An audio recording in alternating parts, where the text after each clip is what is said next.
Good evening, everyone, and welcome here in Davis Hall to those of you who are joining us remotely. I am Rachel Walsh, the Interim Dean of the College of Arts, Humanities, and Social Sciences, and it is my pleasure to introduce tonight's Livingston Lecture at the University of Denver. The annual John Livingston Endowed Lecture Series invites a cause faculty member to present their work to the broader community. The late Professor Livingston was an esteemed professor of history and chair of the department. He was not only a colleague, but also a dear friend to many DU faculty, staff, and students who had the pleasure of working with him. This lecture series honors not only John, but also his wife, Nancy. Those who knew and worked with John knew that theirs was a true partnership. He and Nancy came up with the idea for this lecture and the lecture series when he was ill, and they were thinking of a way to celebrate his legacy here at DU. We are honored to remember them both this evening. Their daughter, Julie, lives in California and is joining us on the live stream. Thank you, Julie, for your continued commitment to cause, and to the friends and colleagues and donors whose gifts and ongoing support have made this lecture series possible.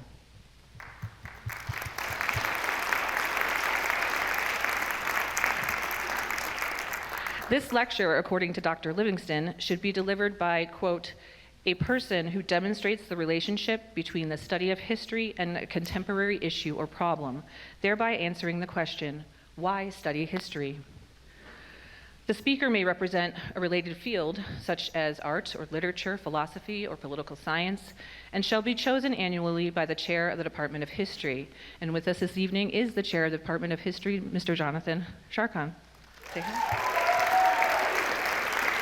Excuse me, that's Dr. Jonathan Sharkon. Tonight's speaker is a professor of history and founding director of the Center for Art Collection Ethics here at the University of Denver. Since it was established by the College of Arts, Humanities, and Social Sciences in 2018, ACE, as it is commonly known, raises awareness of current stewardship issues through social media, training programs, and public events. ACE examines the latest advances and challenges in art stewardship and trains people pursuing careers in museum and art in the art market. Her most recent book, supported by the National Endowment for the Humanities, is titled Museum Worthy: Nazi Art Plunder in Post-War Western Europe, and it was published last year by Oxford University Press. She is also the author of numerous articles and a widely published expert on Nazi art looting and ethical museum stewardship. Please join me in welcoming the 2025 Livingston Lecturer, Dr. Elizabeth Campbell.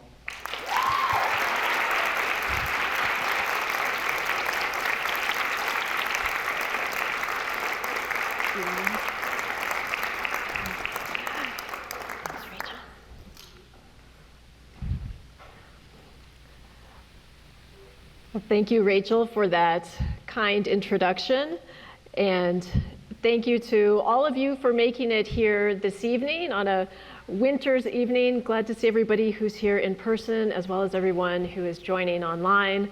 I'm also really excited to see so many students here today. You guys are the best. I really feel that we do have the best students. So it really buoys me to see you out there in the audience. It's also a real honor for me to be giving the Livingston Lecture as a faculty member in the history department. And I want to thank people in the Cause Dean's office and in advancement who have made this event possible tonight, especially Jennifer Garner, Greg Rossiter, Ethan Dvorak from the Center for Art Collection Ethics, Nessa Kerr, who helped to promote the event and who is helping out this evening. So I came to DU too late to know John Livingston. He had left the department before I arrived, so I didn't have the privilege of knowing him. But I can safely say that all of us who work in the history department today feel his presence whenever we are in the department. His name is on one of our seminar rooms. We have a lot of classes in that space. We are surrounded by his personal library. When people are taking classes in there, we have a lot of faculty meetings in that space. And so his legacy is still very much with us. And in addition, I've had conversations with colleagues about Dr. Livingston, and I know that he was an exceptionally dedicated teacher. He took his role as a faculty mentor very seriously, and also as a public intellectual, taking conversations outside of the classroom in public events like this one. So it's very fitting that he and Nancy would want to endow this lecture series. And I just want to echo Dean Walsh's comments, thanking Julie and the family for continuing to support this lecture series. So I gave the Livingston lecture about 11 years ago in 2014. So this is when the Monuments Men film had just come out, based on the book by Robert Edsel. Edsel is also the founder of the Monuments Men Foundation, which was recently renamed to the Monuments Men and Women Foundation, which was a good change, and it reflects the important role that female cultural officers played in the art recovery process.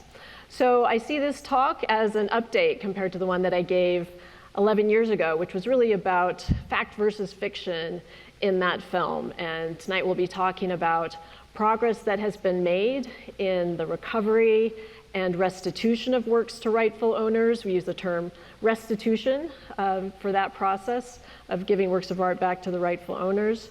And then also some challenges that remain. I do want to emphasize that this history is directly related to the history of the Holocaust. And as Dean Walsh mentioned, I have a new book out on this topic, so it's available wherever books are sold. And it covers works of art that were not returned to rightful owners in the early post-war years, and particularly looks at works that were held by the governments of France, Belgium, and the Netherlands, why they weren't returned to rightful owners, and the very long process of restitution that has taken place, along with more recent research and restitution efforts.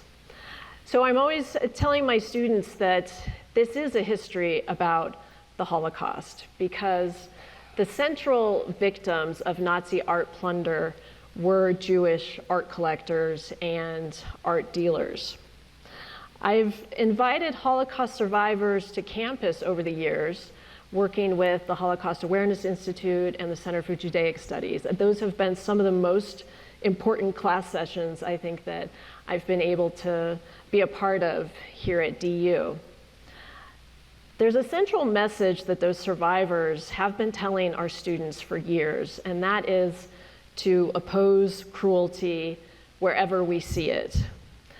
As a historian of the Holocaust, listening to a lot of current talk recently about the potential for mass deportations that could be affecting our own communities, this really has an impact. And I just want to take this moment to call on all of us to listen to that message, to oppose human cruelty wherever it may happen and however we can. But that's not our topic for tonight. The topic for tonight is on Nazi art looting. And this is a topic that has inspired a good number of popular books and films. In addition to the Monuments Men, you may be familiar with The Woman in Gold. There was a film that came out in 2015. I do recommend this film. I think it does a good job of getting into legal complexities around the art restitution process. If you haven't seen it for a while, it's a good one to go back to. This one happens to have a happy ending, of course, with a restitution of major works of art, most famous, the Adele Bloch-Bauer portrait, or the Lady in Gold, that is viewable now at the Neue Gallery. But there are many other stories where these battles do not always work out in the favor of the claimants. A couple other films that I'd recommend. There's an excellent documentary called The Rape of Europa. This is based on a book by Lynn Nicholas. And also there's a new documentary coming out on PBS called The Plunderer. So this is due to air on PBS on February 19th. And it's based on the work of Jonathan Petropoulos.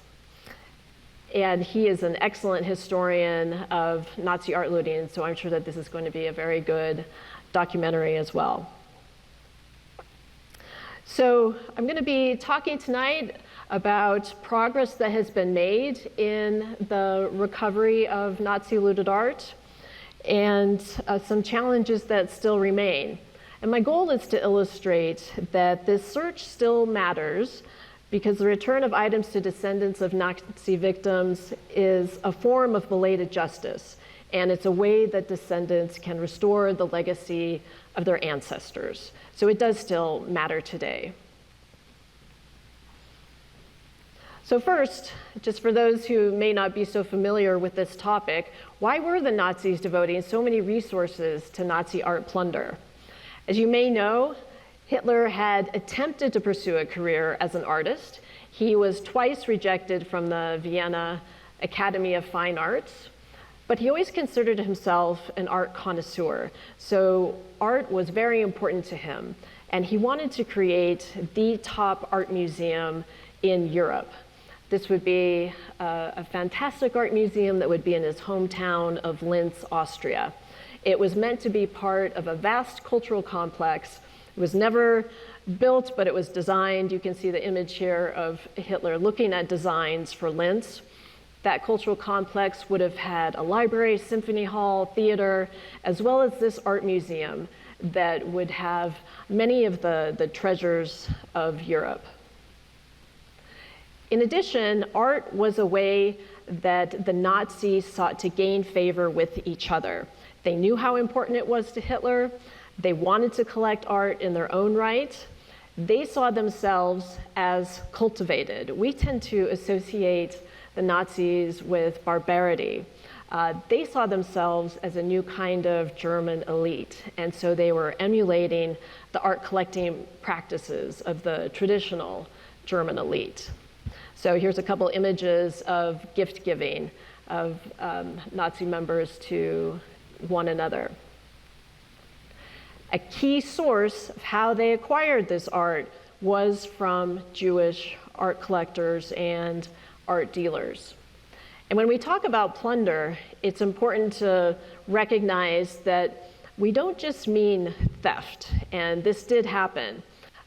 So once Jews were losing many of their rights in the Third Reich and in occupied territories, theft from homes, from repositories, from bank vaults, from art dealerships, that was a key way that they were acquiring these pieces. But another important way was through sales. And that element of Nazi plunder continues to create difficulties for restitution even today. Works were sold under duress as Jewish owners were more and more vulnerable due to anti-Semitic persecution, feeling more desperate. And so they were selling works of art to the very eager German buyers. So a continued difficulty today in the restitution process has been determining those sales under duress. But sometimes people were using those art sales also to fund their escape so that they could try to leave the Third Reich or occupied territories if they were fortunate enough to gain visas to do so. So there was a pattern of dispossession that occurred in the Third Reich and with the annexation of Austria in 1938, and then in the occupied territories as Germany dominated much of the European continent. So the pattern is loss of citizenship. So think of all the rights that are associated with citizenship. Then limits on Jewish employment. So Jewish people were not allowed to be art dealers. So people who had owned art pieces were forced to relinquish them.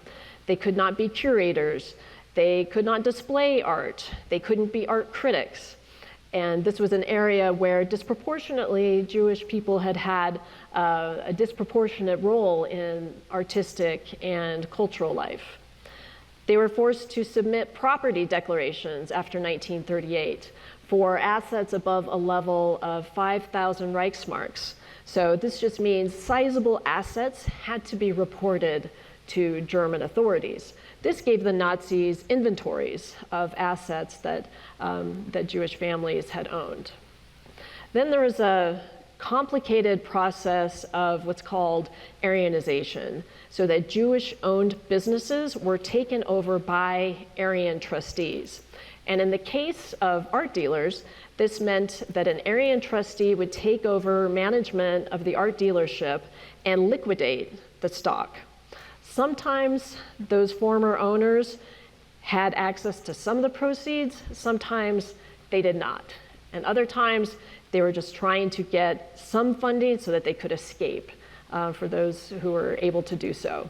But that economic process is a very big part of the plunder, and it still is partly what creates complications in restitution cases today. So we see this pattern of worsening economic hardship among the Jewish people that also was leading to sales under duress. So a common question is, well, how many works of art did they plunder? And it still is difficult for us to determine specific numbers. But a common figure that you hear is that perhaps as many as 600,000 museum-quality works of art were plundered from the Third Reich and the occupied territories. How many are still missing? Again, we still don't have good statistics for that kind of quantification, but you'll often hear that perhaps as many as 100,000 are still missing. And there are so many unanswered questions. How many were destroyed? How many had been destroyed in Allied bombing? How many could be in museums on walls and not identified, or in storage spaces and have not been researched? How many could be in private homes and have not been identified or researched? How many could be in attics? We just don't know, so there are a lot of questions remaining. But what we do know is that this was a massive displacement of cultural property. So the Nazis not only carried out one of the most atrocious acts in human history with the genocide of European Jews, but they also carried out the greatest theft in history. The Monuments Men and Women Foundation estimates that the Allied cultural officers who helped to recover items after the war were able to recover 5 million cultural items. So that's going beyond the museum quality works of art to include Judaica, museum quality furniture, musical instruments, archives, books, manuscripts. So it's a massive amount of cultural material.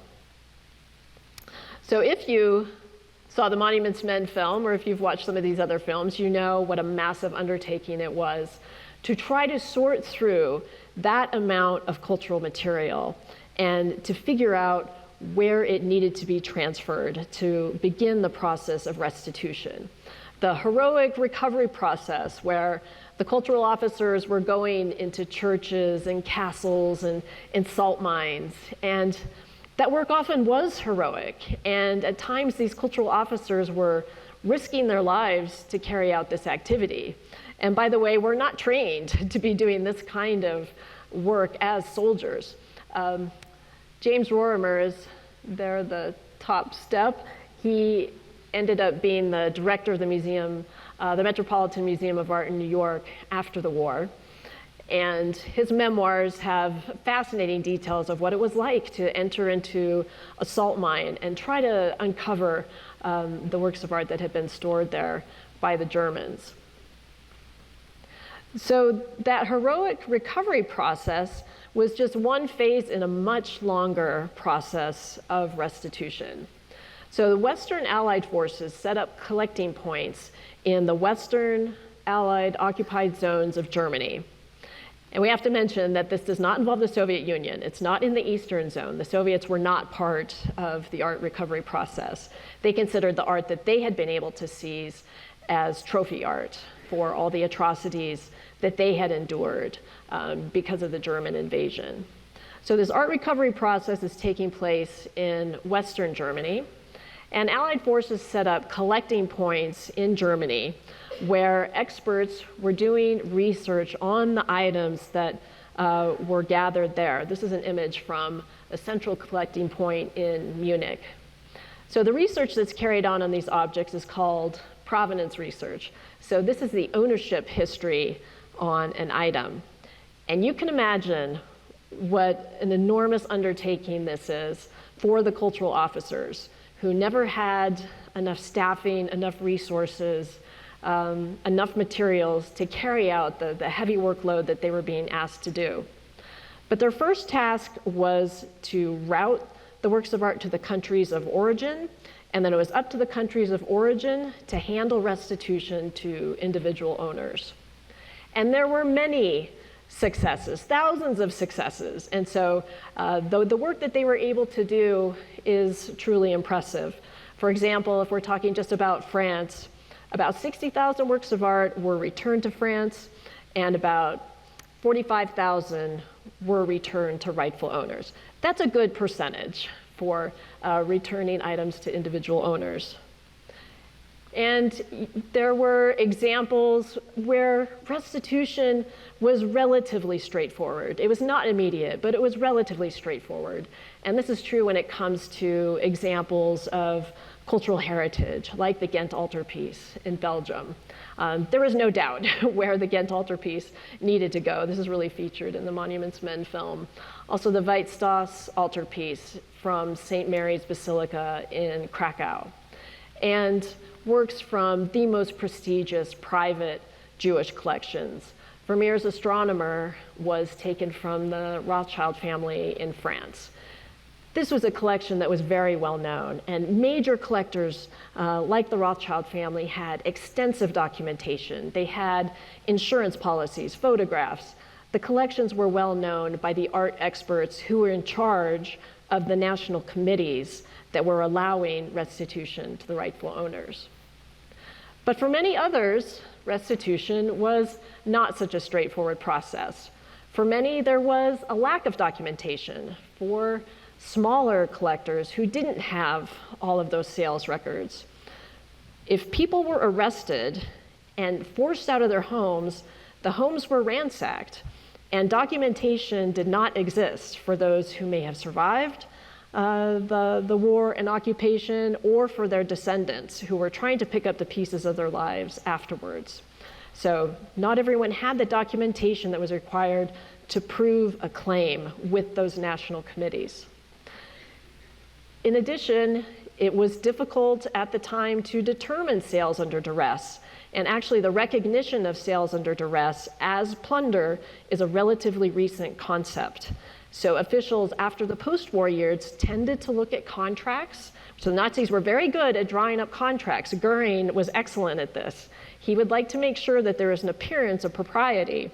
So he would have contracts drawn up with Jewish owners, both signed, and of course this is manipulation and under threats. This is a forced sale. But authorities after the war could look at those contracts and say that it was a voluntary sale. So it's been a problem with restitution claims ever since. There's statutes of limitation that bar the amount of time that one is given to submit a claim. Then there's a related issue. It's a little different from a statute of limitations, but it's the notion of laches, that a current possessor can claim that a claimant has waited too long. Say, a museum might say to a claimant who's entering into litigation, they've waited too long to submit this lawsuit, and so it's creating an undue burden on the current possessor. So that's a legal concept that's often invoked in a defense. There's also questions about jurisdiction. So the art looting process was transnational, the restitution process has been transnational, and litigation is often international. And a lot of legal proceedings get caught up in questions about the appropriate jurisdiction. So after the initial wave of restitutions in the late 1940s, there's a lull in restitution practices. And this is mainly because families who did not receive items in those initial years, many of them became frustrated. And if they had received a negative decision from a national government, many didn't want to continue the fight. It wasn't worth it from a financial standpoint. They didn't feel that they could win. It wasn't worth it from an emotional standpoint for families who are trying to rebuild their lives. There's a turning point, though, in the 1990s for a few different reasons.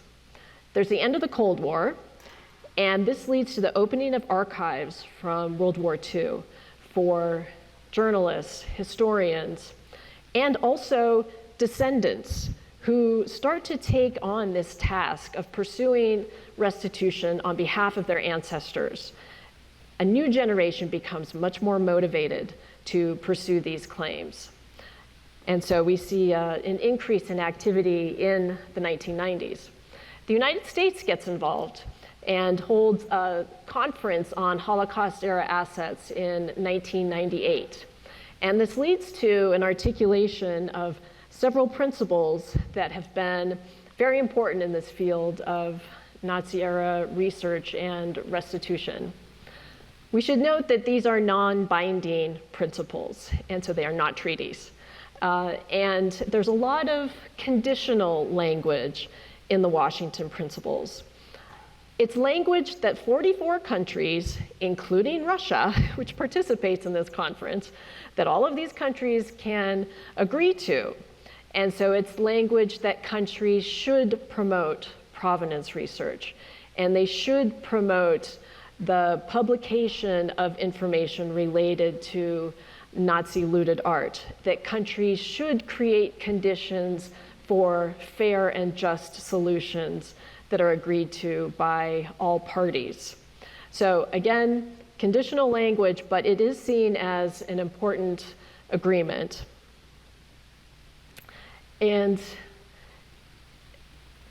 last year, there was an articulation of best practices that was led again by the United States. And these are meant to help implement the Washington Principles.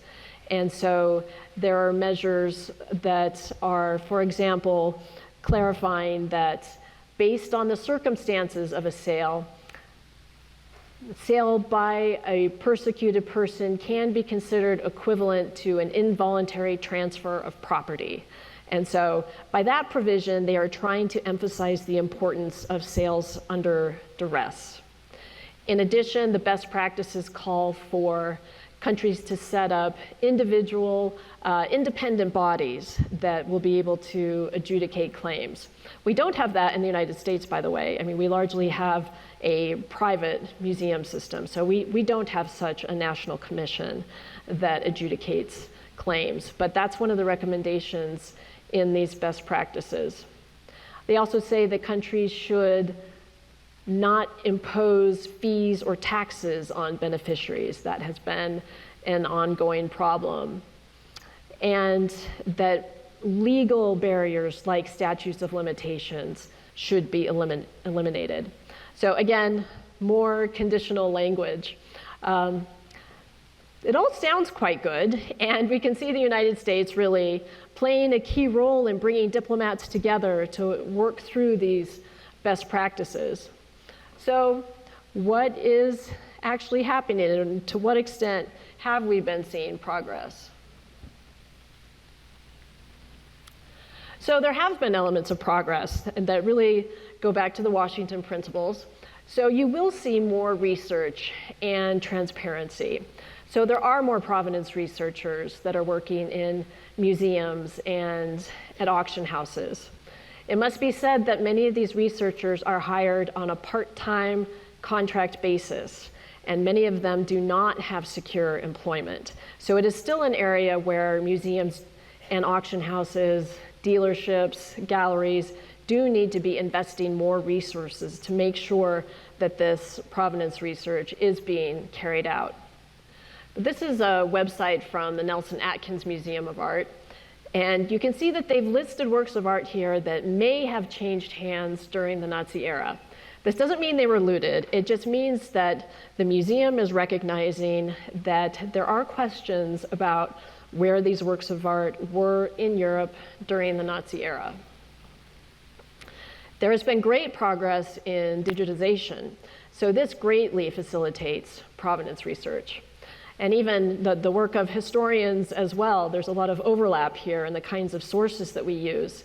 And for example, a lot of the sources that I used in my last book on France now are digitized, and so it makes the research process much easier. And generally, these sources are available for free, so that is a tremendous benefit. There is information sharing. So this is an image from the US National Archives that can connect researchers to other national archives that are also hosting documents related to Nazi plunder. There have been spoliation panels, so you can see in these countries in Europe. There's a greater effort to coordinate the activities of these spoliation panels. You may be hearing in the news lately, if you follow these topics, there's a new arbitration panel that is being proposed in Germany. It's been controversial. The intent of this new arbitration panel is to allow claimants to unilaterally request binding arbitration. In the past, in their spoliation panel, two parties had to agree. So a claimant and a museum both had to agree to enter into arbitration. This new panel would allow claimants to do so unilaterally, but it's getting criticism because it hasn't had significant public discussion. In addition, some people are worried that there may be a higher standard of evidence that's required through this new system, and they're worried that sales under duress will not be adequately accounted for. So there's a petition circulating with experts, descendants, some attorneys asking for Germany to delay the implementation of this reform. So something to watch for. We'll have to see what happens as Germany is heading for elections next month, and the petitioners are asking for the reform to wait until those elections go through, and there can be a lot more public discussion. But it shows Germany is trying to work through its process of handling claims. So what's happened in the United States? There is an important law called the HERE Act from 2016.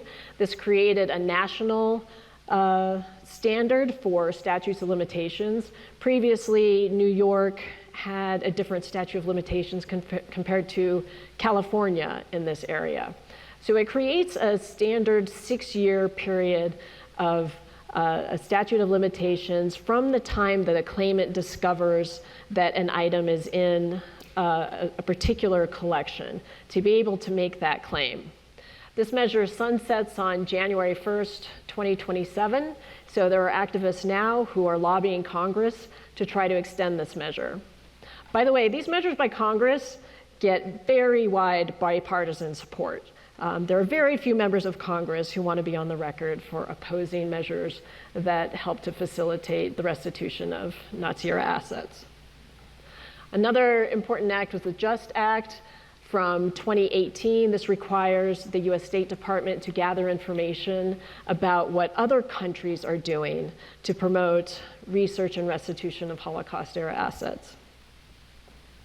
Partly based on a report that came out of the JUST Act that was issued in 2020 by the State Department, the World Jewish Restitution Organization issued its own report last spring saying, yes, there has been progress in many areas. If you look up this report, you can see a country-by-country evaluation of how all these different nations are doing. They say that 24 of those who initially supported the Washington Principles have made little to no progress in actually fulfilling the goals of those principles. So some progress, but more work that can be done. And I want to mention a few case studies that I think are really important in illustrating trends in this area. One involves the Art Institute of Chicago. This is a bench trial that is currently going on in New York. And it's unusual because generally these lawsuits are in the realm of civil litigation, not criminal court. So this is an unusual case. It involves the collection of Fritz Grunbaum, who was a cabaret singer. Some say he is the inspiration for the MC in the musical Cabaret. He was a very well-known performer, singer, actor in Vienna leading up to the Nazi era. He also was an art collector and was very connected to artists in the area, had an art collection of about 400 pieces, including about 80 by Egon Schiele, who was a really important Austrian modernist. He also was Jewish and anti-Nazi, and in his performances, he would use humor to criticize the Nazis. So with the annexation of Austria in 1938, he was targeted and was arrested. He was sent to Dachau, and at Dachau, he signed over a power of attorney for all of his assets to his wife, Elizabeth. She, in turn, perished at a death camp near Minsk in 1942. Works from this collection have gone through many different lawsuits. There are descendants who are trying to recover the collection, but it has gone through various conflicts in a state court in New York, through federal civil litigation, and now the bench trial in New York against the Art Institute of Chicago. The claimants have been successful in recovering a number of works. These two pieces were recovered for the descendants in a case in 2018. The Supreme Court of the state of New York determined that the defendants did have a right to receive these items back. The presiding justice, Charles Ramos, decided that a British dealer, Richard Nagy, needed to relinquish these paintings, that the descendants were the rightful owners. In doing so, he invoked the HERE Act and said that it was exactly the kind of case that the HERE Act was passed to address. In addressing the fact that Fritz had signed over his assets from Dachau, Justice Ramos said, "A signature at gunpoint cannot lead to a valid conveyance of property." So it's a very powerful decision. But the art collection has gone through many different lawsuits because there are questions about what exactly happened to the collection after Fritz was arrested. And this leads us to the case in New York. Some of you may be familiar with the Manhattan DA's Antiquities Trafficking Unit. So this was an office created in 2017 that has very aggressively been locating trafficked antiquities across the United States. And if they have passed through dealerships in New York, that gives the Manhattan DA's office the authority to seize works and have them repatriated to countries of origin. So far, they've recovered more than 4,000 items worth an estimated $400 million. They have been repatriated to a variety of countries: Greece, Italy, Egypt, Syria, Lebanon, India, Cambodia. The Antiquities Trafficking Unit expanded its activities to works from the Grunbaum collection in the fall of 2023. And they did so with the justification that some works from the Grunbaum collection had been sold by a dealer in New York. So, according to their theory, that gives them the jurisdiction to seize works that have then been sold from New York and dispersed throughout the country. So they very quickly secured restitution from major museums across the country, including the Museum of Modern Art in New York, and to private dealers and collectors. The one museum fighting back is the Art Institute of Chicago. And this sets up a fascinating look at how this narrative is told differently. So what do we know? This is a watercolor and graphite work that we know Grunbaum owned in 1938. It's on inventory lists of his assets.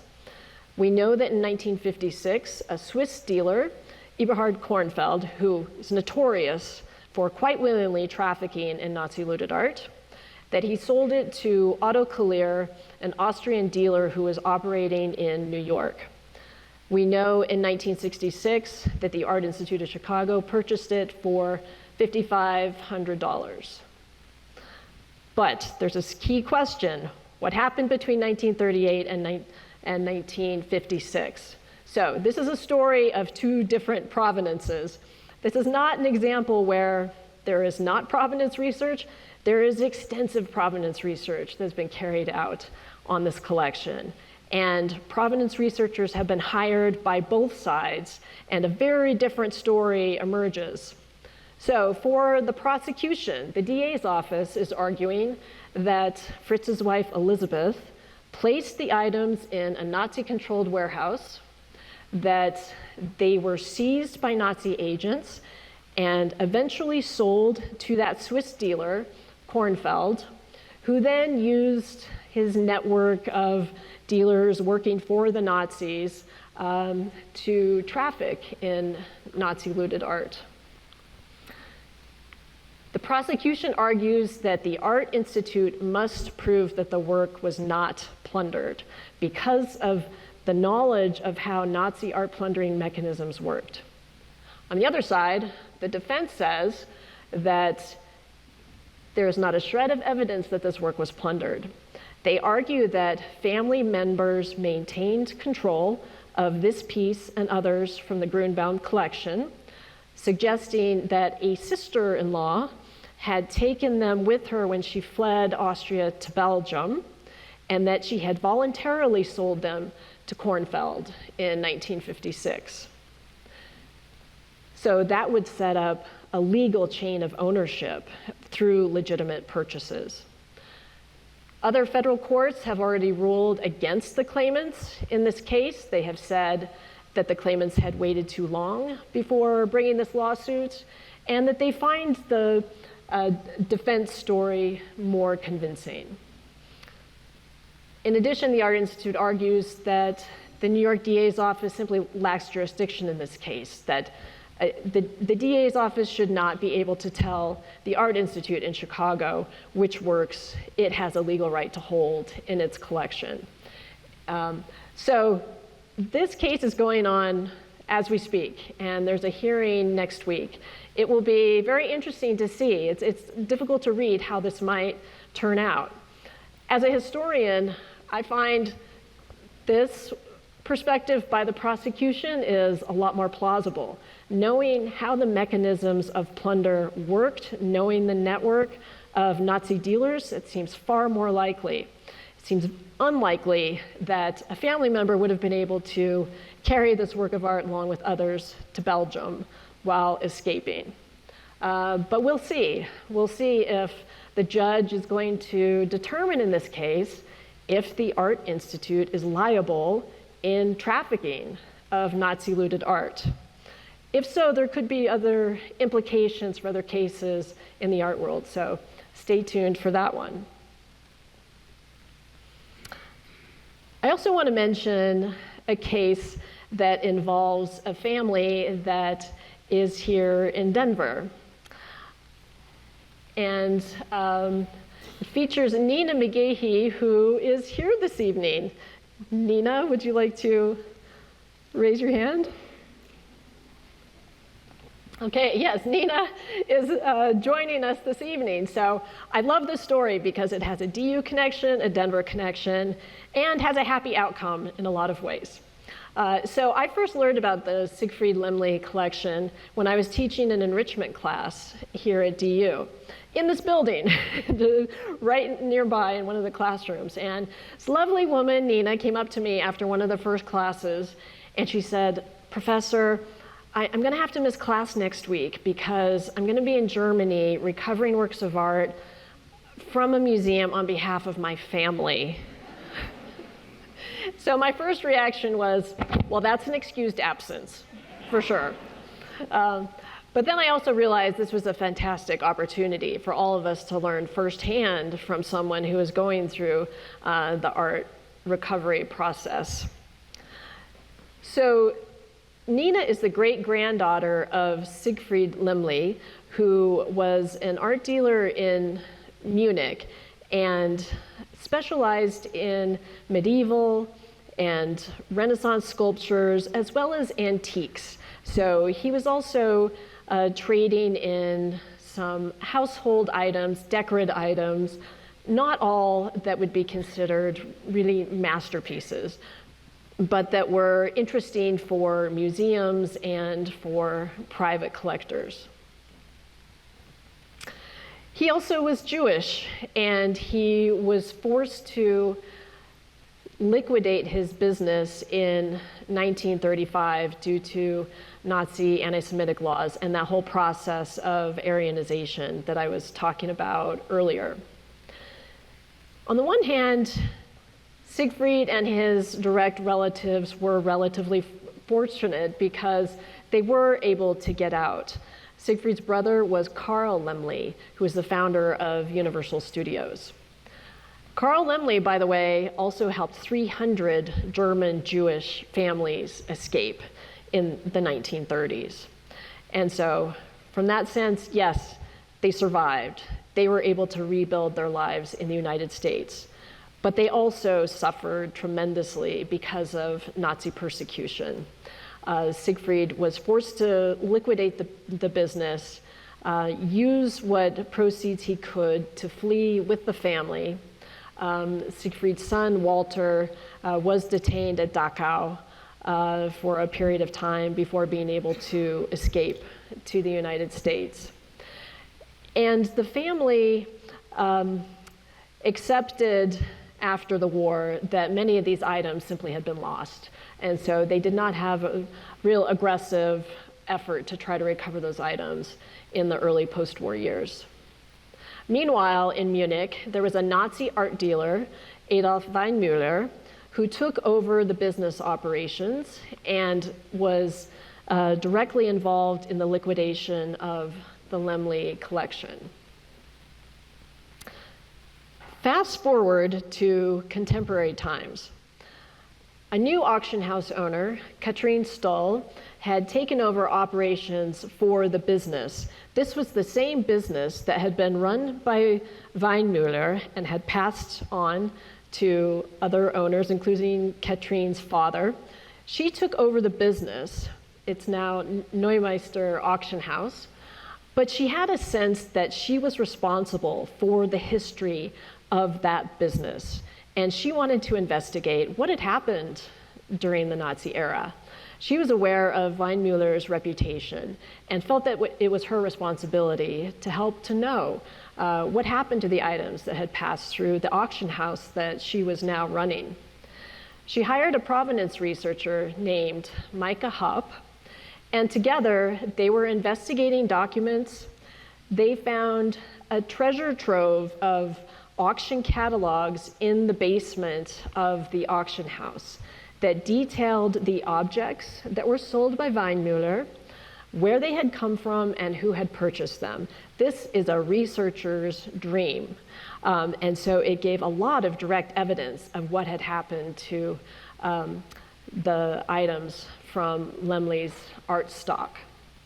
The case inspired a documentary, Under the Hammer of the Nazis, and this is actually how Nina learned a lot about her family, was as this research was going on and the documentary was produced, because her family just hadn't talked about these issues very much while she was growing up. So it led to a really wonderful relationship between Katrine and Micah and Nina. The family intensified their efforts to pursue restitution, and they've been able to recover items from a number of museums, from the Albertina in Vienna, the Munich Stadtmuseum, the Bavarian National Museum, and from the Stuttgart Landesmuseum. The family received several household items and this marble plaque that you see Nina with that is in their home today. One thing that I love about this case is that many of these items are not high-value masterpieces. we see a lot of headlines about really high-value paintings that are worth a lot of money. That's really not the case for a lot of these items. But when you talk to Nina and hear about the importance of the recovery of them for her family, it really is about honoring her ancestors and trying to restore their legacy, knowing the suffering that they had endured.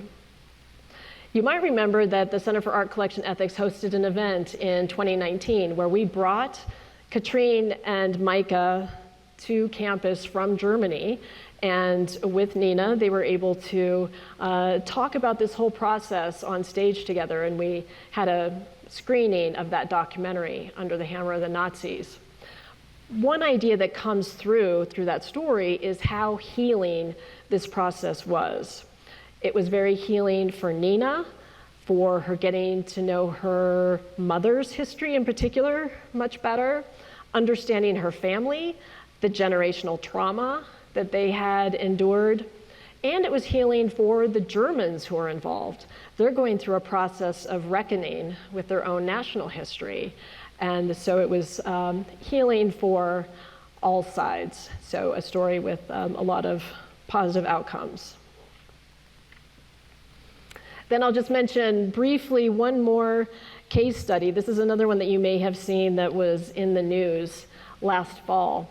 So this is an example of a Monet painting that was restituted to descendants of a family that had to flee Austria in 1938. So the owners of the Monet painting at that time were Bella and Hilda Prolagi. They had purchased this Monet painting in Austria in 1936, fled Vienna for London in 1938 with the annexation of Austria, and had unsuccessfully tried to recover their art collection after the war. So again, this is a story of the next generation of descendants taking a more active effort to try to recover items. They enlisted the help for the Commission for Looted Art in Europe. And it was one of numerous paintings that the commission was trying to follow. And by the way, it's difficult. You might think, how can anyone misplace a Monet? Doesn't seem like this would happen. These are paintings with very vague titles, often mistitled. When you're talking about an artist who was so prolific, it's very difficult to know if you're talking about the same painting that had once belonged to a certain family. So the Commission for Looted Art in Europe found that this painting had been sold in 2019 in New Orleans. Eventually, they contacted the FBI, and the work came up for sale again in 2023 in Houston. And this time, the FBI was mobilized into action. So FBI agents from New York and New Orleans, as well as the NYPD, got involved. And there was a couple in New Orleans who had purchased the painting. And the current owners then were confronted with the evidence that it actually had been plundered.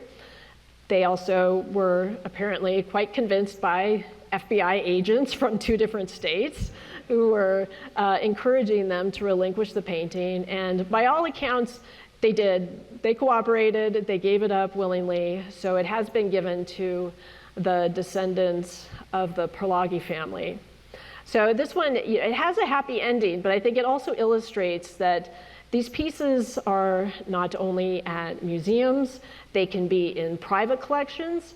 It shows that private owners need to be carrying out this provenance research as well. We're in a time period where a generation of art collectors is passing on assets to a next generation. So those people inheriting works of art need to make sure that the research has been done on them. In New Orleans and Houston, there should have been provenance research on this piece that was not carried out adequately. So it's a reminder that those smaller dealerships, in addition to the big auction houses, need to be carrying out provenance research. So lots of ways that due diligence is required.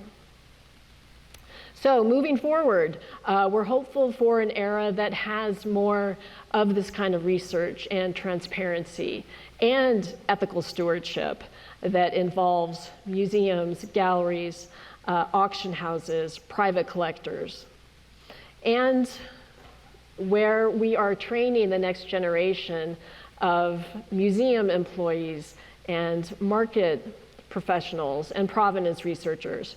And we are actually doing this work at the University of Denver.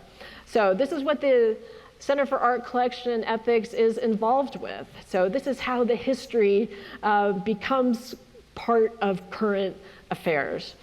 We promote ethical stewardship through social media and public events, as well as a training program. For the last few years, we've been bringing together graduate students and emerging professionals from around the country, and involving DU students as well, to learn how to carry out this provenance research so that they can go on and be ethical stewards in museums and in the art market.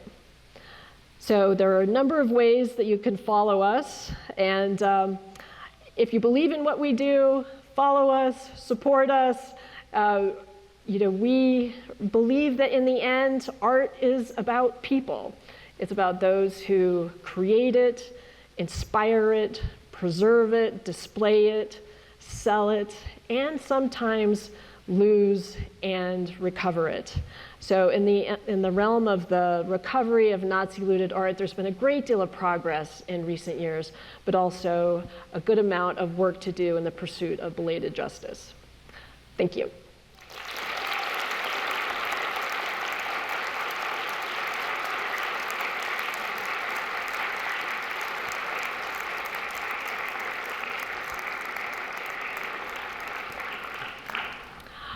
So I think we have time for a few questions. We have a few folks with microphones if you want to raise your hand.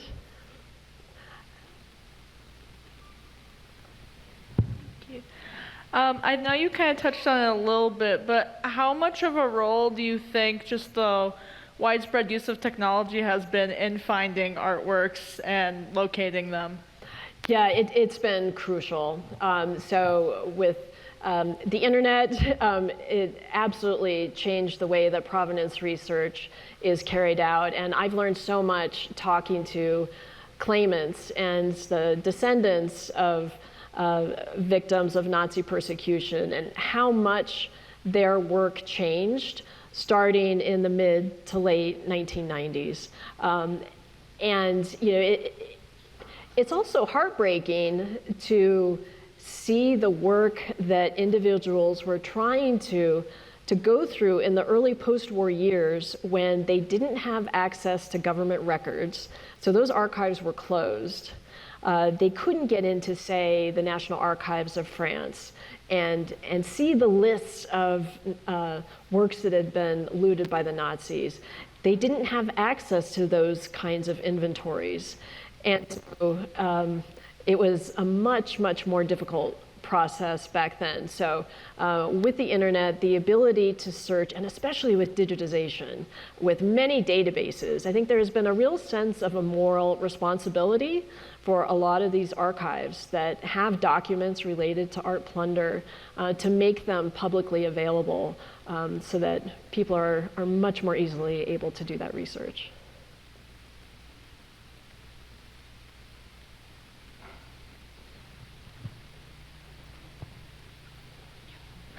Okay. In recent years, there's been a lot of discussion and a lot of issues relating to fake art hanging in museums. And how does the whole issue of fake art play into this restitution issue? Mm-hmm.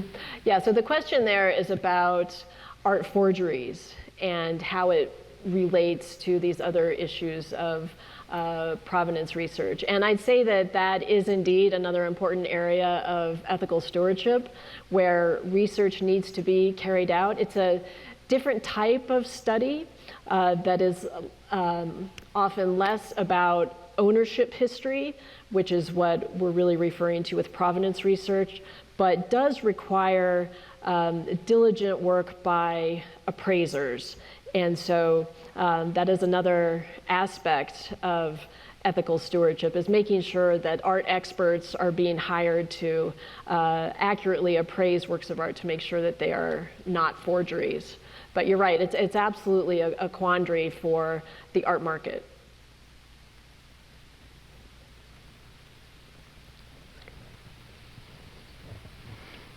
I'm thinking about the woman in gold and the story there, where the Austrian government was very resistant to restituting the art, and I'm wondering if that has changed, and what kind of role are governments playing in this process of restitution, and not only the governments in countries where some of that activity took place, but also the United States government.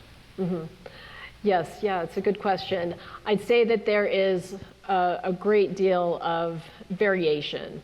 So in that case of the woman in gold, I think that the film effectively illustrates initial opposition for the government of Austria to restitute not only the woman in gold painting, but other Klimt paintings as examples of Austrian heritage. And that's a topic that I really dig into in my book, how notions of cultural patrimony and artistic heritage have helped governments make an argument that they are the proper stewards of some of these items. That case ultimately was decided through arbitration. It was a panel of experts that ruled in favor of Maria Altmann.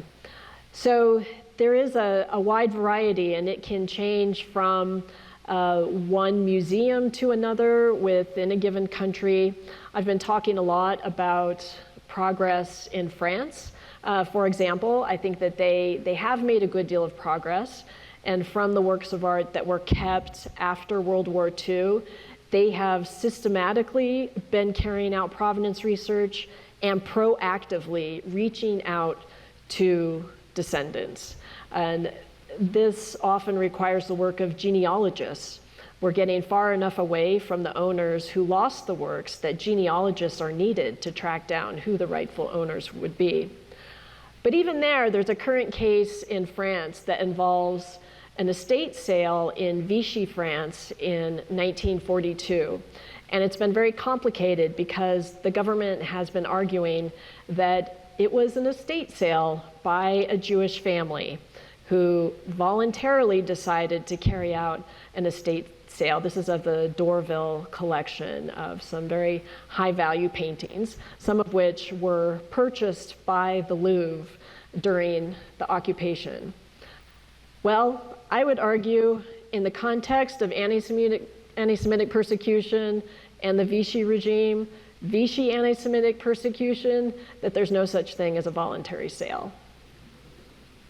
But that is a case that is still ongoing, and so far the French courts have ruled in favor of the government holding on to pieces that they still have. It's difficult to generalize, and we see in some ways countries making progress. We see Germany really working through this process of trying to reform its arbitration panel. At the same time, we see the Bavarian government holding on to its right to maintain works that it argues were not sold under duress. You may be aware of a famous case in Spain. The Thyssen-Bornemisza Museum has gone through years of litigation to hold on to a Pissarro painting that was claimed by descendants out of California. And the Ninth Circuit in California has ruled in favor of the Spanish Museum because of the validity of Spanish law. It's an example where some countries have been willing to put up very extensive fights, not disputing the plunder, but asserting their right to hold those items now according to Spanish national law. So it's mixed. On the one hand, in the United States, we convened the Conference for Best Practices, and we can see some museums like the Art Institute taking a very strong stand to defend their collection in the case of the Egon Schiele piece. So I think that a really good summary is from that World Jewish Restitution Organization report that goes through in a lot of detail for dozens of countries and looking at progress that they have made if you're interested in investigating that further.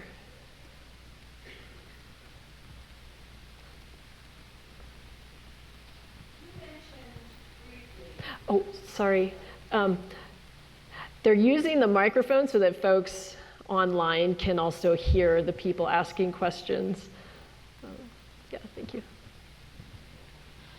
Are all of the pieces of artwork that you're looking for done by families, or are there pieces that are found that we can't find families to take them?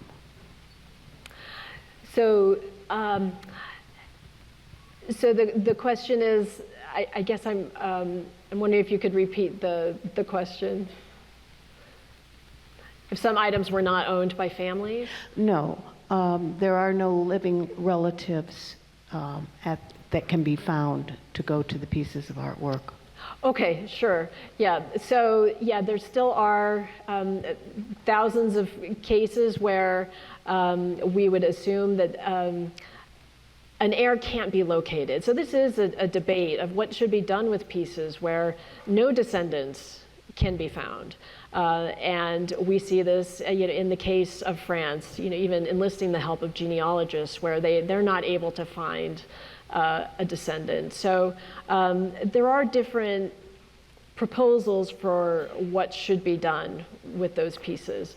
Some have argued that there should be a common museum of plundered art. Maybe this could be in Brussels as a center for the EU. Is this an appropriate place where these works could be on display? There is a museum of Jewish art and history in Paris that holds some of these items.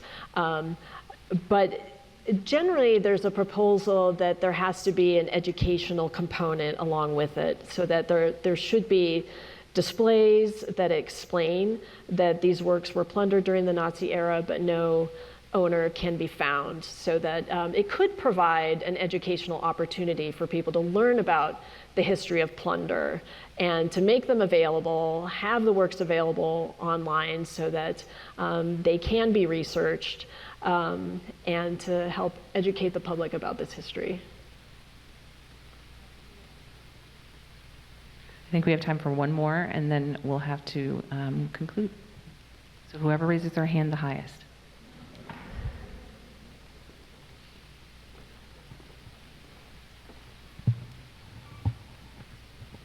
You briefly mentioned that the Russians took a lot of art as trophies or of war, and I'm just wondering how much is known.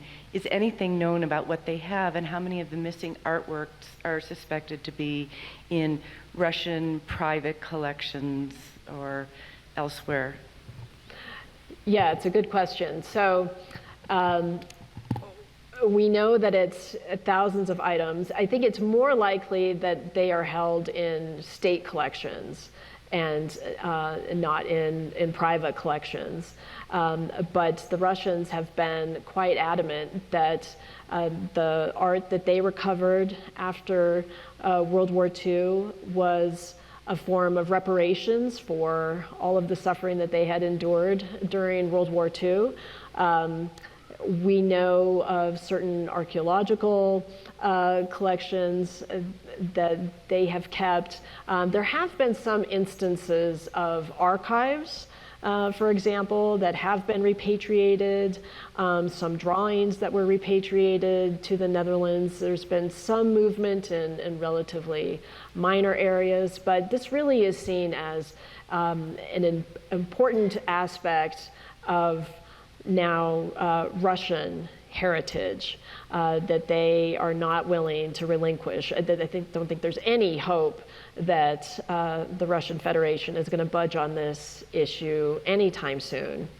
And we should be aware that in all of the rebuilding process in the wake of the war in Ukraine, in addition to the human tragedy that we are witnessing, there is also extensive cultural plunder and a massive destruction of Ukrainian cultural heritage going on. Reports of Russian trucks backing up to Ukrainian museums and emptying those collections out. So in the healing process, in addition to the tremendous human toll, that cultural recovery is going to be part of Ukrainian healing for many years to come. Thank you, Elizabeth, both for your really important research Thank you. and for your lecture. Thank you.